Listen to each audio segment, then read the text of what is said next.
Hello guys, என்ன Ravi sir வேலையை ஆரம்பிச்சிட்டீங்க போலியே. என்ன ஆச்சு தெரியுமா? நேத்து வந்து பாத்தீங்கன்னா முத்துக்கிட்ட முத்து இதுதான்டா மேட்ரு, அதுதான் பத்துக்கிட்டே அப்படின்னு சொல்றது. ஆனா அதே சமயத்துல ரயான் கிட்ட போய் டேய் பொட்டி எடுத்துரு, வெளியில அப்படி இப்படி இருக்குது அப்படின்னு இவர்கிட்ட சொல்றது. இதெல்லாம் பார்த்துட்டு பிக் பாஸ் டே என்னடா நடந்துட்டு இருக்கீங்க சார், உள்ள வாங்க, இங்க பாருங்க சார், வெளியில இருக்காங்க உள்ள சொல்லக்கூடாது, புரிஞ்சுதா புரியலையா, புரிஞ்சுதா புரியல. ஒவ்வொரு வாட்டி பிக் பாஸ் சொல்லி சொல்லி சொல்லி சொல்லி டயர்ட் ஆயிட்டாங்க தான் சொல்லணும்.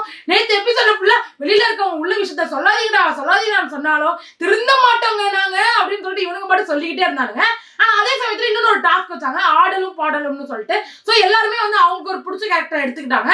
எக்ஸாம்பிள் என்ன சொன்னா, மன்மதன் கேரக்டர் நம்ம ரயான் பண்ணாங்க, ஆஹா ஹாஸ்ரீ நம்ம ஜாக்லின் பண்ணாங்க, அண்ட் தனலட்சுமி கேரக்டர் நம்ம சௌந்தர்யா பண்ணாங்க. அண்ட் இதுமா அவங்க கேரக்டர் சூஸ் பண்ணிட்டு அண்ட் அவங்க வந்து டான்ஸ் ஆடணும். அண்ட் ரவீந்திரன் சாருமே வந்து ரொம்பவே சூப்பரா ஆடினாங்க சொல்லணும். அண்ட் இந்த டாஸ்க் நடக்கும்போது சொல்லியிருப்பாங்க பிக் பாஸ் வந்து இது வந்து நல்லா ஞாபகம் வச்சுக்கோங்க, சீரியஸா விளையாடுங்க, ரீப்ளேஸ் பண்ணப்படலாம் அப்படின்றது அடிக்கடி இதை சொல்லிக்கிட்டே இருக்கானுங்களே, உண்மையா பொய்யான்ற ஒரு டவுட் வேற இருக்கு. இதுக்கு வர நம்ம அண்ணன் தீபக் வர அடிக்கடி டேய் என்னடா மாக்காப்பாவா இருக்கும்ல, மாக்காப்பாவா அப்படின்னா மண்டையை கழுவுறாம பாத்துக்கோவான், இதுதான் கோட் வேர்டாமா. அதனால யாரும் இவங்களுக்குள்ள மண்டையை கழுவாலும் இந்த கோட் வேர்டை யூஸ் பண்ணலான்ற மாதிரி சொல்லிட்டு இருப்பாங்க. அண்ட் சொல்லி கொஞ்ச நேரத்துல பாத்தீங்கன்னா என்னப்பா வந்தவங்க சும்மாவே இருக்கீங்க, ஏதாவது பண்ணுங்க, ஆடுங்க, என்டர்டைன்மெண்ட் பண்ணுங்க கேஷுவலா சொன்னாங்க.